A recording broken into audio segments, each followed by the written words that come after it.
G'day everyone, Steve here from the Mentored Mind Project. Hope you're all doing well. I know I said my next video would get the ball rolling and kick us off into the reason for me creating this platform. But then it occurred to me that perhaps you might like a little bit of a backstory about who I am and how I came to create this platform. So I'll try and summarise very quickly for you. I'm 54. I'm the father of 22-year-old twin daughters. I'm the stepfather to a 17-year-old daughter and the stepfather to a 10-year-old son.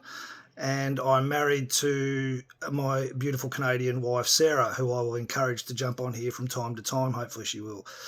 I'm self-employed. I run my own business called Mentored Minds. Of course, the Mentored Mind Project is a little bit of a spin-off of the name because there is a connection in how I do things. I predominantly work with young people and young adults, although I do have some older clients as well.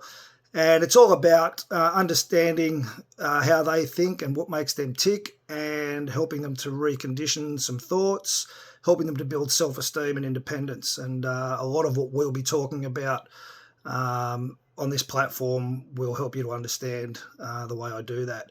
I was diagnosed with ADHD in January 2025, which has explained a lot. And now that I'm aware of that and I have some medication to help me, I'm a lot more focused. I'm a lot more not driven, but I complete my tasks now. I don't overwhelm as much as I used to, and the anxiety has certainly dissipated.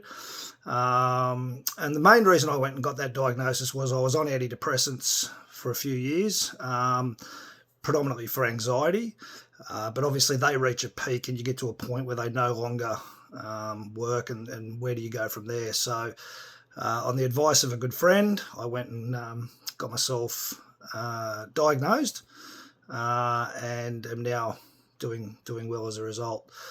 So prior to running my own business, I worked with the Australian Federal Police for 23 years.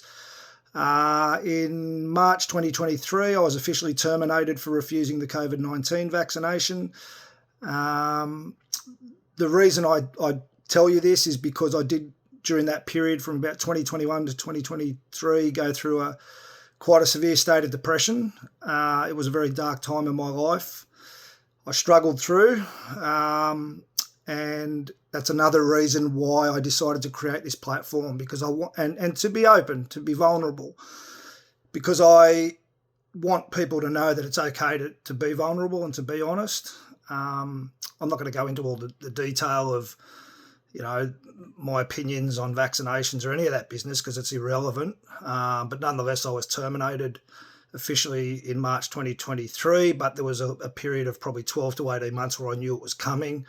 And during that time, I was also off with a knee injury, which I received at work, and I'd had surgery. So there was a lot going on at that time, and I was in a pretty dark place. But I'm happy to say, although I look back on it now and see a war zone behind me, it is behind me.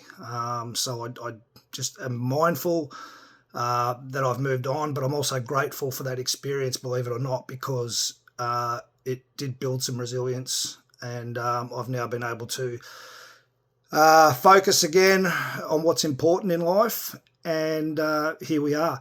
So I don't think there's much more that I really need to tell you guys. If there's anything you want to know, ask. I am very open. Again, I'm very honest. I'm happy to be vulnerable because I think vulnerability and honesty, as I said a minute ago, are really important attributes, because when we feel we can be honest and vulnerable, then we get the best out of ourselves, and it allows other people to help us on our path to where it is we want to go. That's about it. As I said, if there's anything else you want to know, feel free to ask. But I hope that's just given you enough of a background about me, and sort of not qualifies, but explains why I've created the platform and the reasons that I think it's important to have a platform like this, so that we can understand the way our minds tick and hopefully, make some positive changes. All right, I hope you're having a great day. As I said, keep going, and I'll be back soon with the first video on conditioning. Toodles.